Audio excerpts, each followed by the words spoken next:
My name is Vanessa, 28 years old, and classic cars have been my obsession since childhood. I worked 70-hour weeks for 5 years straight to finally buy my dream car, a gorgeous 1969 Corvette Stingray. My family has always been supportive, but sometimes they cross boundaries without thinking. I never imagined returning from my business trip to find my prized possession gone. When I asked where my car was, my mom actually sneered, saying, "Thanks to your car, our daughter is having the time of her life." I chuckled and she snapped, "What is so funny?" Before I tell you what happened next, let me know where you are watching from in the comments. Hit that subscribe button if you have ever had family members who think your possessions are theirs to use however they want. Trust me, you will want to see how this all played out. My love affair with classic cars began when I was just 7 years old. Every Saturday morning, my grandfather would pick me up in his rumbling old pickup truck and take me to his garage where he restored vintage automobiles. Those mornings were sacred to me.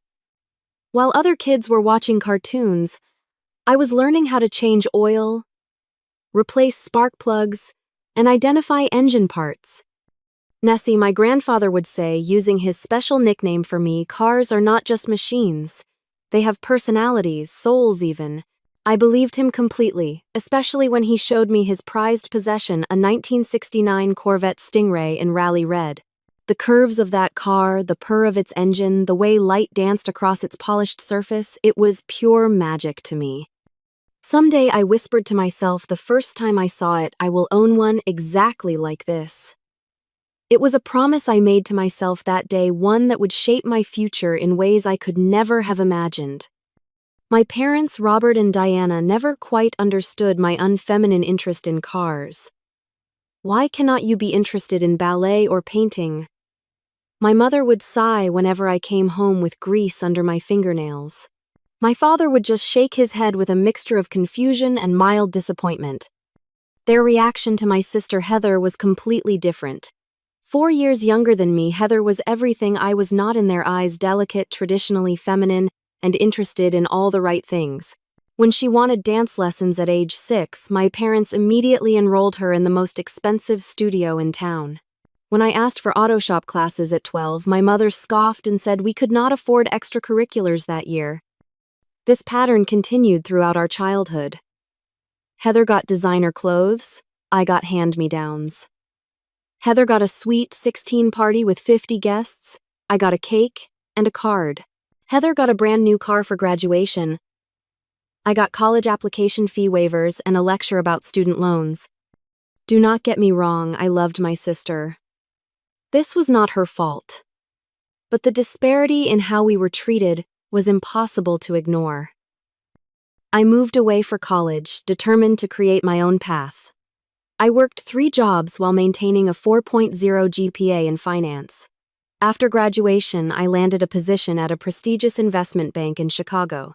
The hours were brutal, but the compensation was worth it.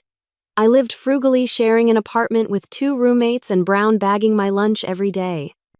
Every extra dollar went into my savings account, earmarked for one specific purpose: my dream car.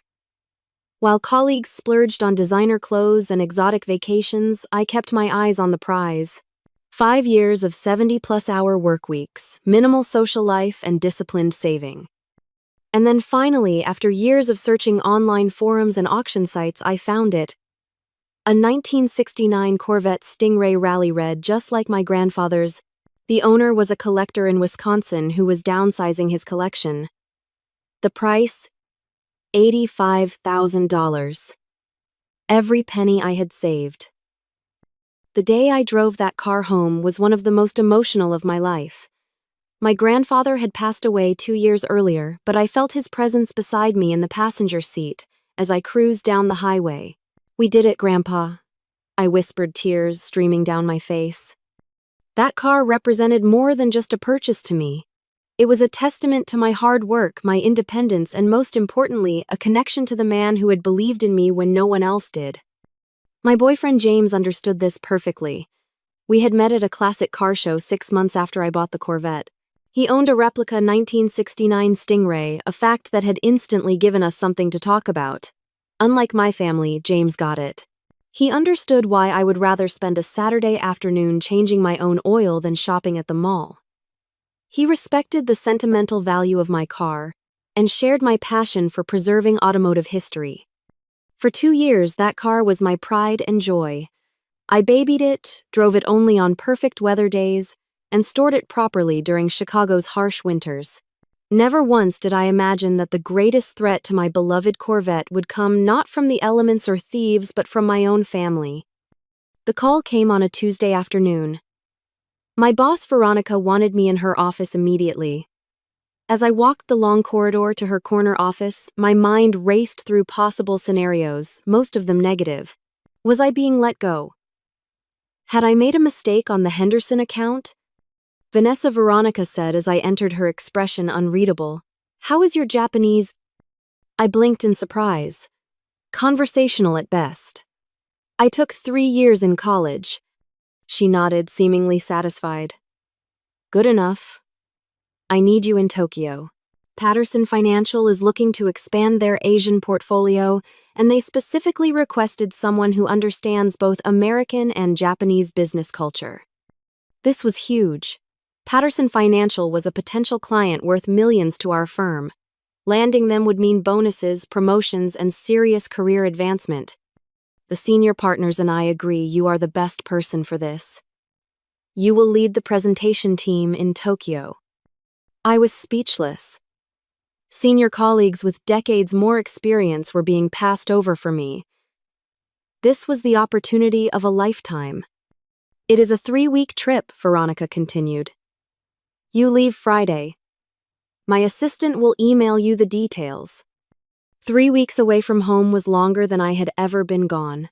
While I was thrilled about the opportunity, my mind immediately went to my Corvette. My neighborhood in Chicago had experienced a rash of car break-ins recently, and the thought of leaving my baby unattended for that long made me nervous. After considering various options, I decided the safest place would be at my parents' suburban home in Glenview. They had a spacious garage, a quiet neighborhood with low crime rates, and despite our complicated relationship, I trusted them to at least provide safe storage. That Thursday evening, I drove the 40 minutes to my parents' house. Dad was mowing the lawn when I pulled up, and he stopped to admire the Corvette as I parked in the driveway. Still a beauty, he said, running his hand along the hood. Your grandfather would be proud. Mom appeared at the front door, wiping her hands on a kitchen towel. Vanessa, what a surprise. Are you staying for dinner? I explained about the Tokyo trip and my request to leave the car in their garage for 3 weeks. Of course, Dad said immediately. We have plenty of room since Heather took her things to her new apartment. That is wonderful news about your trip, Mom added, though I could tell she did not fully grasp the significance of the opportunity. But 3 weeks is such a long time. Will your boss be upset if you come home for the weekend in between? I explained that international business did not work that way, and eventually she seemed to understand. As Dad helped me move the Corvette into the garage, I gave him detailed instructions. It needs to be started once a week and allowed to run for 15 minutes, but please do not drive it. The insurance situation is complicated. Also, be sure to use this specific cover, I said, showing him the custom-fitted car cover I had brought. And whatever you do not let anyone else touch it. Vanessa, I know how to take care of a car, Dad said, slightly offended. I will treat it like it is made of gold. I know, Dad, I just worry. This car means everything to me. That night at dinner, Heather joined us. She had recently graduated from college and was working as an administrative assistant at a marketing firm, her first real job. Throughout dinner, she talked about how stressful work was and how desperately she needed a vacation. All my friends are planning this amazing Mediterranean cruise, she sighed dramatically. But I just cannot afford it on my salary. Life is so unfair. I bit my tongue remembering how I had worked multiple jobs throughout college without complaint. Mom predictably made sympathetic noises and suggested Dad might be able to help with the cost. We will see, Dad said non-committally.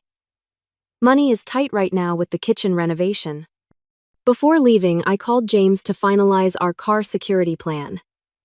We had discussed having him swap our cars as an extra precaution, since his replica Stingray looked nearly identical to mine, but was worth significantly less. "I will come by your parents' place tomorrow and make the switch," he confirmed. "I will take good care of your baby and they will never know the difference." "You are the best," I told him. "I will call you when I land in Tokyo." The next morning, I boarded my flight feeling confident that my car was in good hands. Little did I know that my careful planning would set in motion a chain of events that would forever change my family dynamics. During my 3 weeks in Tokyo, I called home regularly. Mom and Dad always assured me everything was fine, though, in the final days of my trip. Mom's messages became somewhat cryptic. "We have a big surprise for when you get home," she texted, which I assumed meant a welcome home dinner or something equally innocuous. The Tokyo presentation was a resounding success. The Patterson executives were impressed with our proposal, and by the end of the second week, they had signed a contract worth $12 million to our firm. At the celebratory dinner on my final night in Japan, Veronica hinted strongly about a promotion waiting for me back in Chicago. "Vice President has a nice ring to it, does not it?" she said with a knowing smile. I boarded my return flight feeling on top of the world. I could not wait to get home, take my Corvette for a long drive along Lake Michigan, and share my good news with James and my family. The 13-hour flight gave me plenty of time to daydream about my homecoming. If only I had known what was waiting for me. My plane landed at O'Hare at 2:15 p.m. on a sunny Tuesday afternoon. After clearing customs and collecting my luggage, I hailed a taxi directly to my parents' house in Glenview. I was exhausted from the long flight, but energized by the thought of seeing my beloved Corvette again.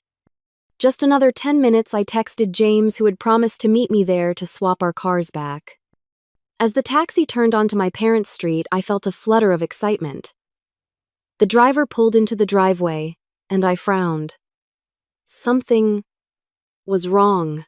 The garage door was open, revealing my dad's sedan and mom's SUV, but no sign of a Corvette. "Maybe they moved it," I muttered to myself as I paid the driver and wheeled my suitcase to the front door. Mom opened the door before I could knock, greeting me with a hug that I half-heartedly returned, my mind still on the missing car.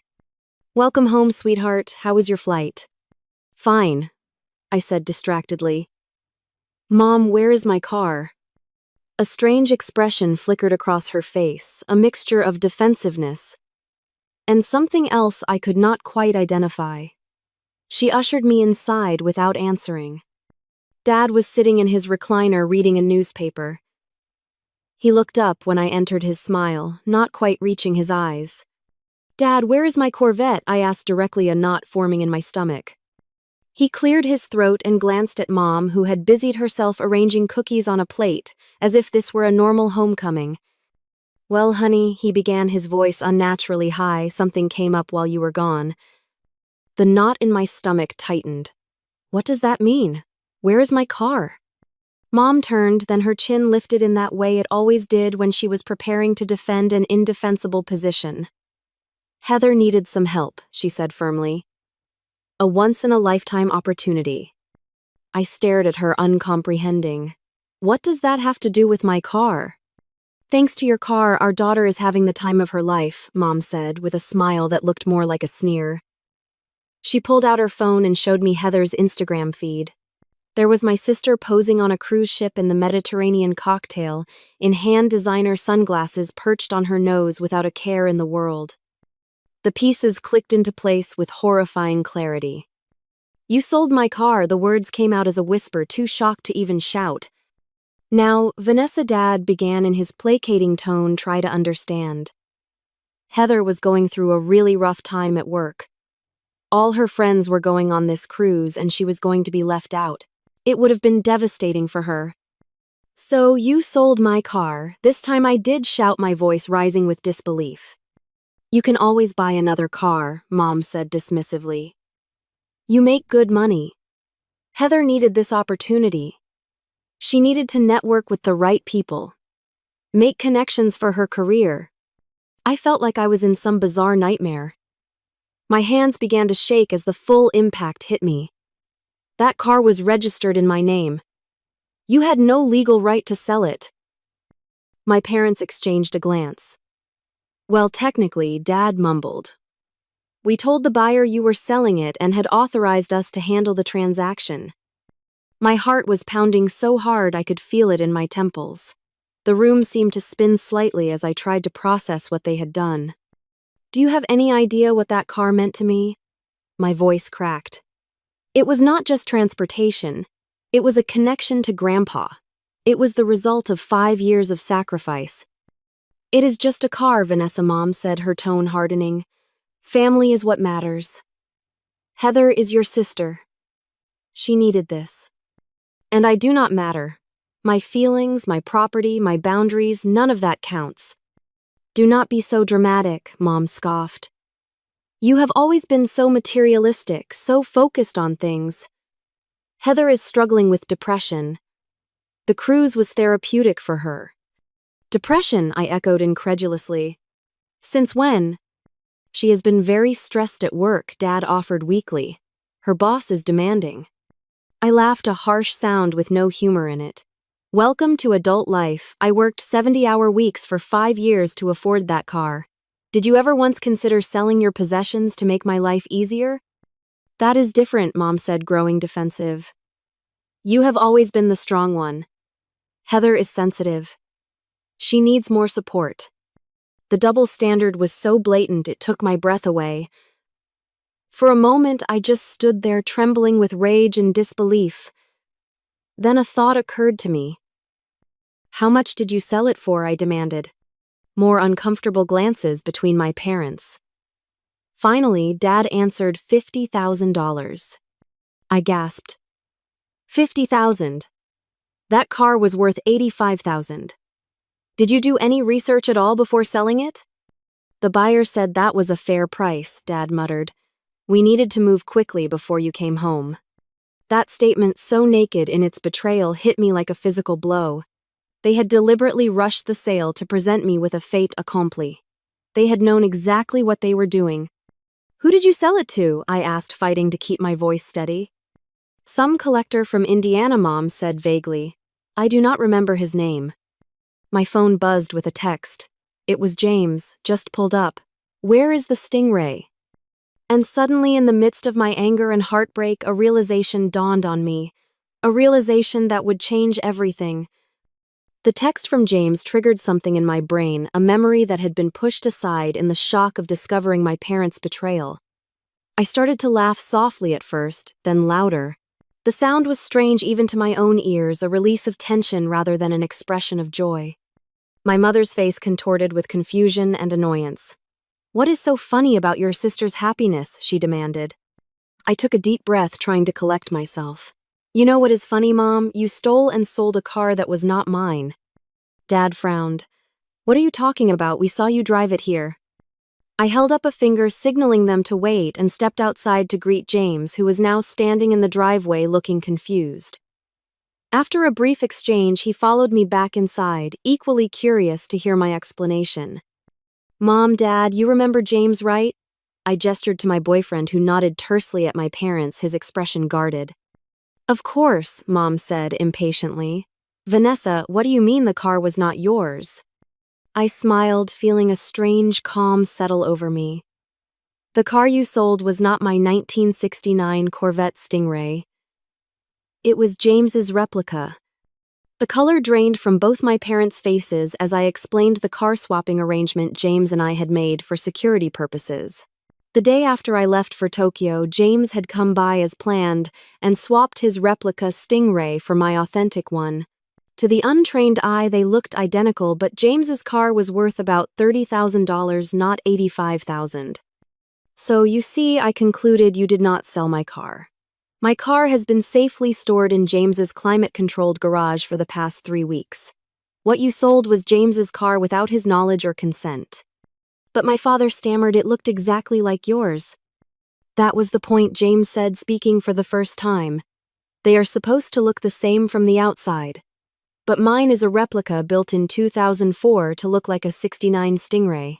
Vanessa's is an authentic classic worth nearly 3 times as much. Oh my God, my mother whispered, sinking into a chair. What have we done? You have committed fraud, I said flatly. You sold property that did not belong to you or to me. You forged documents. You lied to a buyer. We could go to jail, Dad said, his face ashen. Yes, James agreed, his voice hard. You could. Auto theft over $20,000 is a Class 1 felony in Illinois. Add wire fraud if you received an electronic payment. Each charge carries up to 15 years. Mom began to cry loud, dramatic sobs that once might have manipulated me into comforting her. Not today. How were we supposed to know it was not your car, she wailed. You tricked us. I did not trick you, I corrected her. I trusted James to protect my property because I knew on some level that my own family could not be trusted. Clearly, I was right. You have to help us fix this, Dad pleaded, looking suddenly older than his 60 years. We cannot go to jail. We did not know. Ignorance is not a legal defense, James pointed out. And neither is family loyalty. You sold my car without permission. That is theft. Plain and simple. My phone buzzed again this time with a call from an unknown number. I answered it hesitantly. Is this Vanessa Miller? A male voice asked. Yes, who is calling? This is Peter Donovan. I recently purchased a 1969 Corvette Stingray from your parents on your behalf. There seems to be a problem with the title transfer. My eyes locked with my parents, who were watching me with naked fear. In that moment, I had a choice to make. I could throw them under the bus, immediately tell this stranger the truth about their theft and fraud. Or I could buy some time to figure out a solution that would deliver justice without destroying my family completely. Mr. Donovan, I said carefully, there has indeed been a misunderstanding. Could I call you back within the hour? I need to discuss some details with my parents. He agreed, and I hung up, turning back to the anxious faces watching me. That was your buyer, I informed them. He is having trouble with the title transfer, probably because the car is registered to James, not to me. So now we have a decision to make. Please, Vanessa. Mom begged, her makeup streaked with tears. Please help us. We never meant to hurt anyone. Except me, I pointed out. You were perfectly fine hurting me. We thought you would understand, Dad said weakly. Family helps family. Is that right? I asked, my voice laced with sarcasm. Then I guess it is time for you to help James, since you are the ones who stole from him. My parents looked at James with new fear in their eyes, suddenly realizing that their fate rested not just in my hands, but in his as well. What do you want us to do? Dad asked him directly. James crossed his arms, his expression severe. First, I want to know exactly who has my car and how much they paid. Then we can start figuring out how to make this right. As my parents fumbled to find the buyer's information, I stepped outside with James to have a private conversation. Standing in the driveway where my Corvette should have been, we spoke in hushed tones about our options. I cannot believe they did this, he said, shaking his head. Your own parents. Believe it, I said grimly. They have always favored Heather. I just never thought they would go this far. Do you want to press charges? We could. We would win. I sighed deeply. I do not want my parents to go to jail. But I do not want them to get away with this either. They need to understand there are consequences. James nodded, taking my hand. We will figure it out. Together.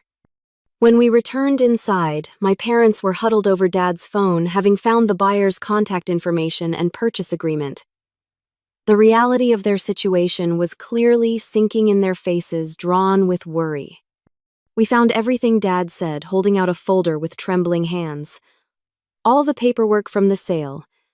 I took the folder without comment and began reviewing the documents with James. The situation was even worse than I had thought. Not only had they forged my signature on multiple documents, but they had also created a fake bill of sale with an incorrect VIN number. This is a complete mess, James muttered.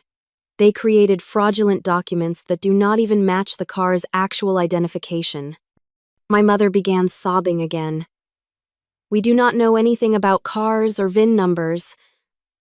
We just wanted to help Heather. Well, congratulations, I said coldly. You have managed to commit multiple felonies, sell a car you did not own, and potentially ruin your relationship with your daughter, all to send Heather on a cruise she did not earn and could not afford. What are you going to do? Dad asked, his voice barely above a whisper.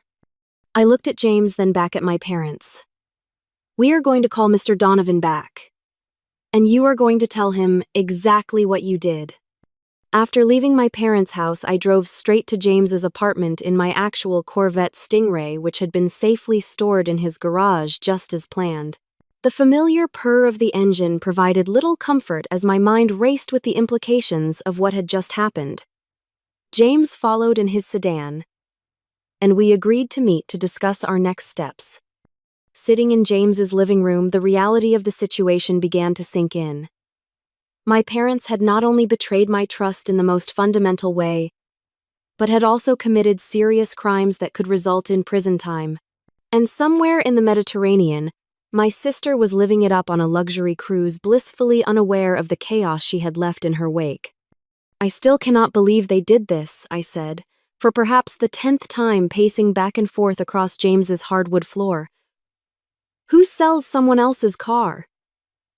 James sat on the couch, his expression a mixture of anger and concern. People who think they are entitled to whatever they want, he answered. Your parents clearly do not respect boundaries. That is the understatement of the century. I collapsed beside him on the couch. The worst part is they genuinely do not seem to understand why what they did was wrong. They keep talking about family and helping Heather as if that justifies theft and fraud. What do you want to do about the buyer, this Donovan guy? James asked. He is probably the innocent party in all this. I nodded. We need to call him back. I think we should be honest about what happened, but frame it as a misunderstanding rather than outright fraud, at least until we figure out our next move. Just as we were discussing this, my phone exploded with notifications. My parents had been calling and texting non-stop since we left their house. I ignored most of the messages, but one caught my attention. A text from my mother saying, "Your Aunt Sylvia thinks you are being selfish and ungrateful." Oh, great, I groaned, showing James the message. They are already rallying the family against me. Sure enough, within the hour, my phone rang with a call from my mother's sister, Aunt Sylvia. Vanessa Marie, she began without preamble, using my first and middle name as she always did when she was about to lecture me. What is this I hear about you threatening to send your parents to jail over a car after everything they have done for you? I took a deep breath. Aunt Sylvia, with all due respect, you do not have the full story. I know enough. Your mother is absolutely distraught. They were only trying to help your sister, and now you are talking about pressing charges. What kind of daughter does that? The kind whose parents stole property worth $30,000, I replied evenly. And not even my property, but my boyfriend's. They committed multiple felonies, Aunt Sylvia. This is not about being ungrateful. She scoffed. Family helps family, Vanessa Marie. You have always been so independent, so unwilling to bend. Would it really have hurt you to let your sister have this one thing? The conversation continued in this vein for several minutes, with my aunt firmly on my parents' side and seemingly unable to grasp the severity of what they had done. By the time I hung up, I was fuming. Family helps family, I mimicked bitterly to James. Apparently, that only applies when I am the one expected to give something up. James squeezed my hand. Not everyone will see it that way. Have you talked to your grandfather's brother, Uncle George? You always said he was more reasonable. Uncle George had been close to my grandfather and had always had a soft spot for me. When I called him and explained the situation, his reaction was entirely different from Aunt Sylvia's. They did what he exclaimed. Sold James's car without permission. That is not just wrong, Vanessa. That is criminal. You have every right to be upset. His support meant more to me than I could express. Everyone else seems to think I should just forgive and forget because they are family. Family does not mean you get to break the law, Uncle George said firmly. Or that you get to trample all over someone's boundaries. Your grandfather would be appalled. After hanging up with Uncle George, I felt marginally better, but the emotional exhaustion of the day was catching up with me. James suggested we order takeout and try to relax for the evening, postponing any major decisions until the next day. As we sat eating Thai food straight from the containers, James looked at me thoughtfully. "Can I ask you something?" "Of course." "If they had actually sold your real Corvette, what would you have done?" I set down my fork, considering the question. Honestly, I probably would have pressed charges immediately. That car is irreplaceable to me. It is my connection to my grandfather, the result of years of hard work and sacrifice. I do not think I could have forgiven them for that. And now it is complicated. They still committed a crime, but against you, not me. And while what they did was terrible, I do not know if I want them to go to jail. They are still my parents, despite everything. James nodded slowly. I understand. And for what it is worth, I do not want your parents in prison either. But they do need to make this right, and they need to understand that there are serious consequences for what they did. We stayed up late into the night discussing our options and trying to figure out the best path forward. Eventually, we decided to consult with a lawyer before making any final decisions. Sleep did not come easily that night. I tossed and turned my mind, replaying the events of the day and wrestling with conflicting emotions. On one hand, I was furious with my parents and wanted them to face consequences for their actions. On the other hand, the thought of them in prison made me physically ill. Morning came too soon, and with it a new crisis. My parents showed up at my apartment unannounced, looking haggard and desperate. "Vanessa, please," my mother begged when I reluctantly let them in. "You have to help us. We cannot sleep. We cannot eat. We are terrified." "You should have thought about the consequences before selling a car that did not belong to you," I said, unmoved by their distress. "We know we made a terrible mistake," Dad said, his voice breaking. "We will do anything to make it right." Anything. I looked at their anxious faces, feeling a complex mixture of anger, pity, and exhaustion. "It is not that simple. What you did was not just wrong, it was illegal. And it is not just up to me. The car you sold belonged to James, not to me." "We will pay him back," Mom said quickly. "Every penny." "And where will you get $30,000? I asked skeptically.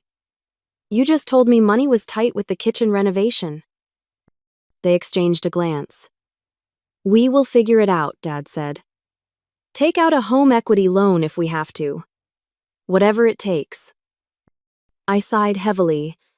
"Look, we are meeting with a lawyer friend this afternoon to discuss options. Until then, I do not have anything else to say to you." "Please," Vanessa Mom pleaded. "At least tell us you will not press charges. We cannot go to jail. We just cannot." "That is not a promise I can make right now," I said firmly.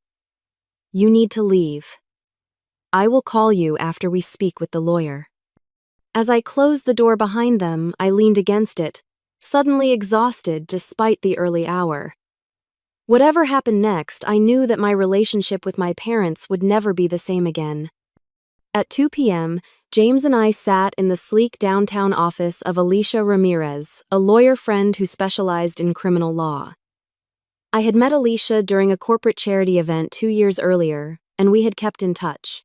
When I called her that morning explaining our situation, she immediately offered to meet with us. "Let me make sure I understand correctly," Alicia said, reviewing the notes she had taken during our explanation. "Your parents sold James's car without permission, forged documents, including a bill of sale with your signature, provided an incorrect VIN number to the buyer, and used the proceeds to fund your sister's vacation. Is that accurate?" "Yes," I confirmed. "That sums it up." Alicia leaned back in her chair, her expression grave. "I will not sugarcoat this. What they did constitutes grand theft, auto, and wire fraud at minimum. Each charge carries up to 15 years in prison. Given their age and lack of prior criminal history, they might get a more lenient sentence, but prison time is certainly on the table if charges are pressed." James and I exchanged concerned looks. Despite my anger, the thought of my parents in prison was difficult to contemplate. "What are our options?" I asked. "Well, you have several," Alicia explained. "1. You could press criminal charges and let the legal system take its course. 2, you could pursue civil remedies suing them for the value of the car plus damages. Or 3, you could try to resolve this privately outside the legal system. What would the third option entail? James asked. Essentially creating a legally binding agreement where your parents make financial restitution and any other terms you deem appropriate. It would not erase the criminal liability, but without a formal complaint, it is unlikely the authorities would pursue the matter. And what about the buyer? I asked. Mr. Donovan is an innocent party in this. He paid for a car that was sold to him fraudulently. Alicia nodded. That complicates things. The cleanest solution would be to unwind the transaction completely. Return his money, get the car back. But that means your parents would need to come up with $50,000 immediately. They mentioned taking out a home equity loan, I said. That could work. But you would need to move quickly. The longer this situation persists, the greater the chance of Mr. Donovan discovering the fraud independently and going to the authorities himself. After discussing more details about our options, James and I left Alicia's office with a clear plan. We would attempt to resolve the situation privately, starting with contacting Mr. Donovan and being honest about what had happened. I think we should meet him in person, James suggested as we walked to our cars. This is not a conversation to have over the phone. I agreed, and we called Mr. Donovan to arrange a meeting for the following day at a coffee shop halfway between Chicago and his home in Indianapolis. Next, we turned our attention to tracking down my sister. Heather had been posting daily updates from her Mediterranean cruise, flaunting her luxurious vacation while remaining completely oblivious to the chaos she had left behind.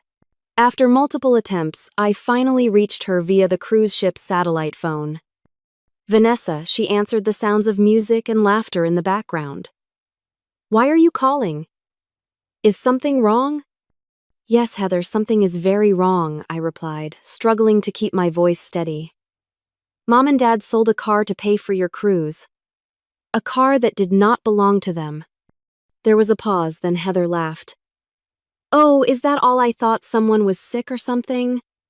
Look, I know you are probably upset they sold your precious car, but you can always buy another one.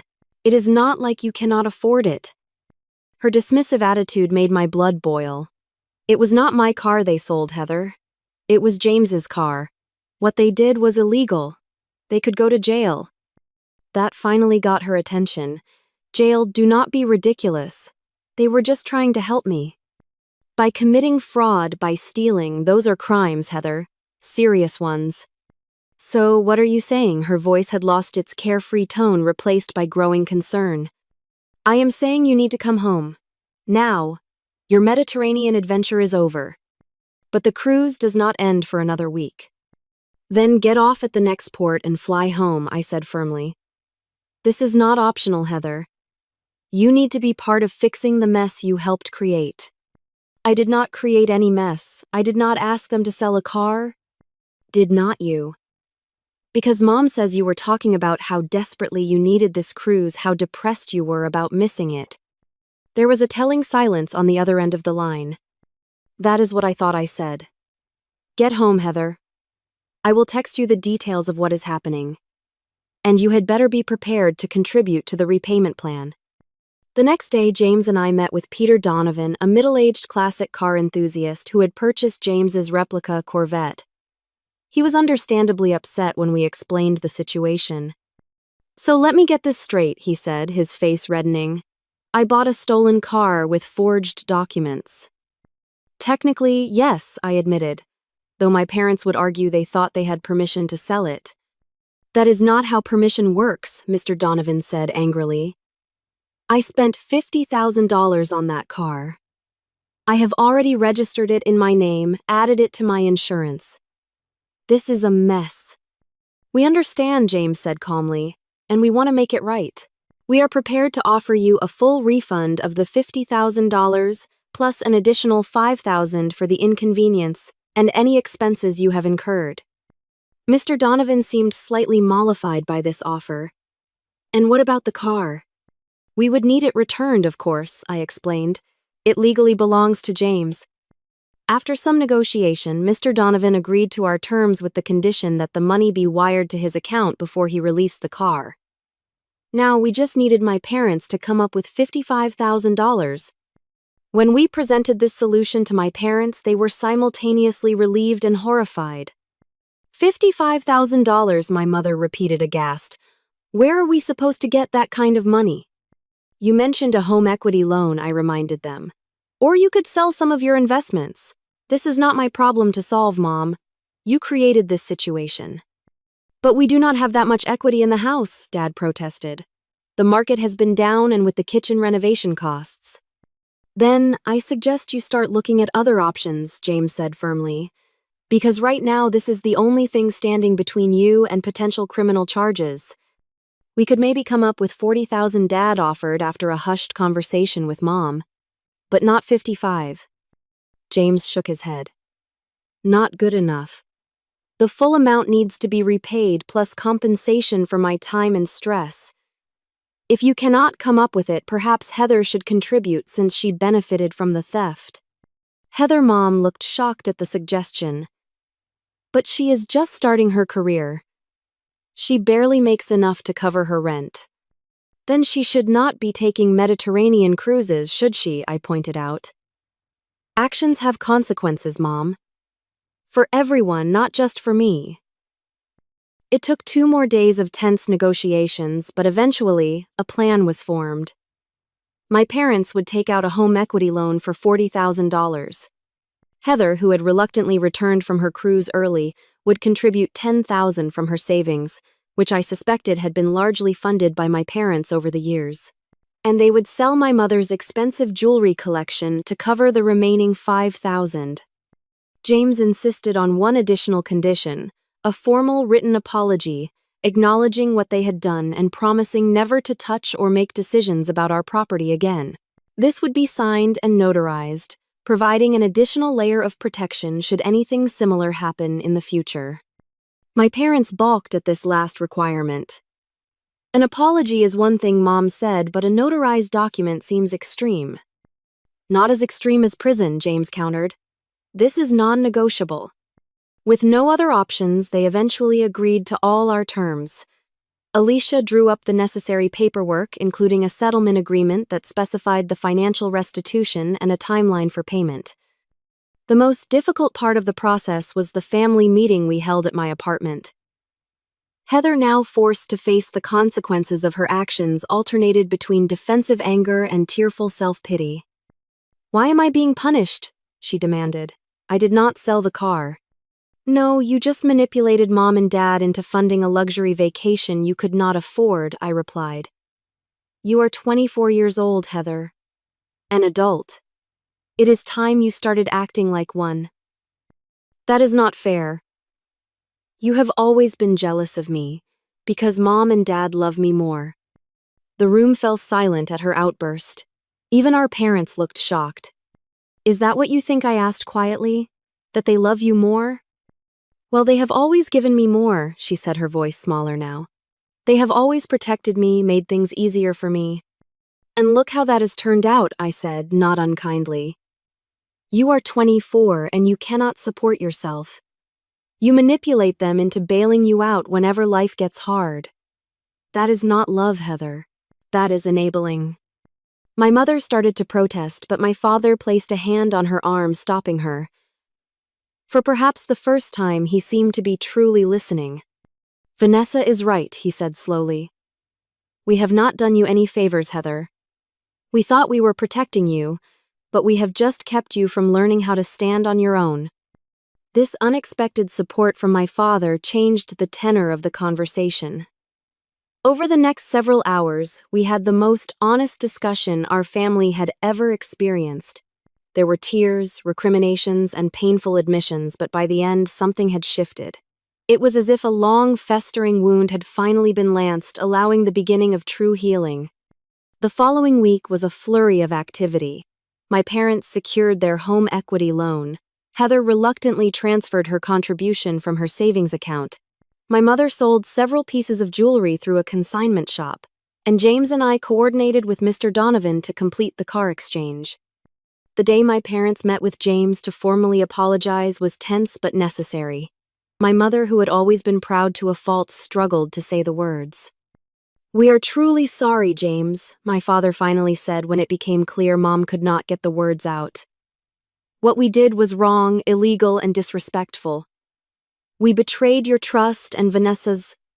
We have no excuse."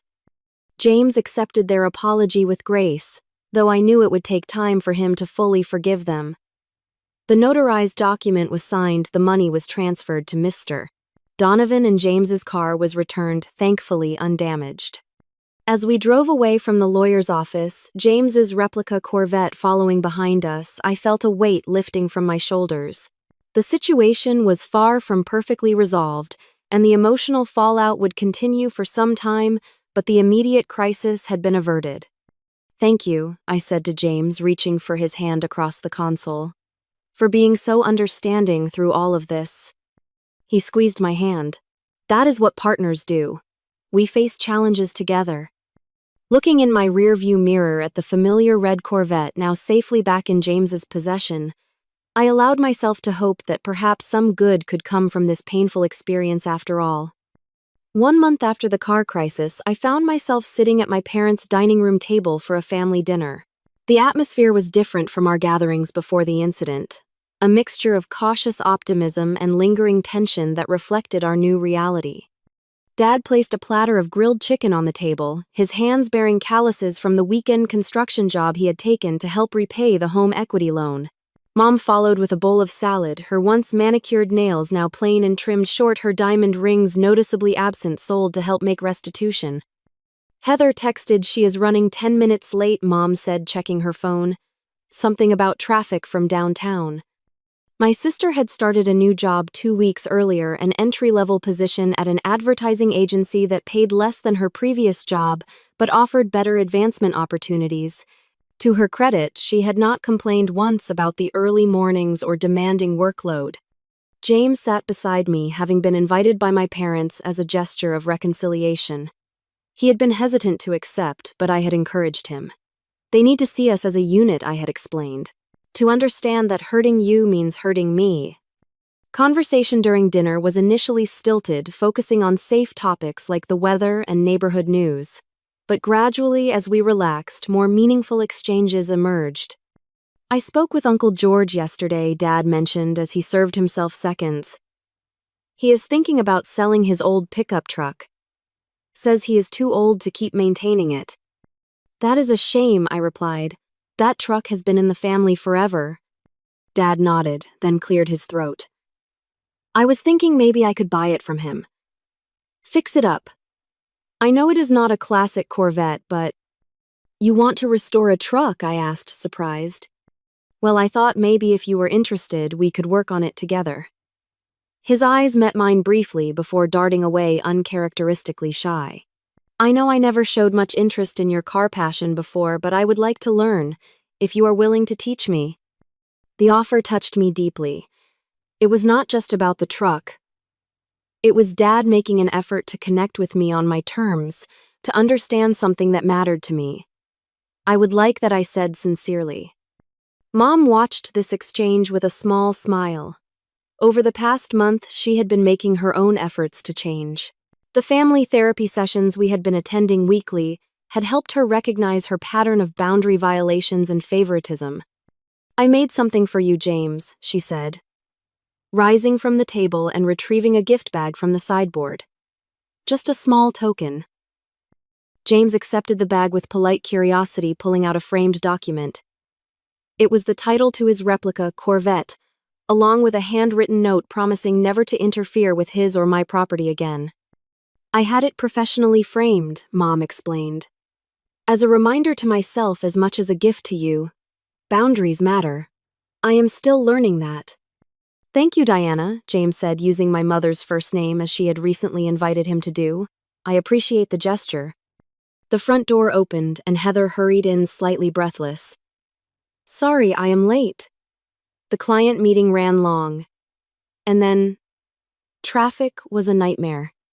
She hung up her coat and joined us at the table, looking more mature somehow in her business attire, her previously highlighted hair now its natural brown. The most striking change, however, was in her demeanor.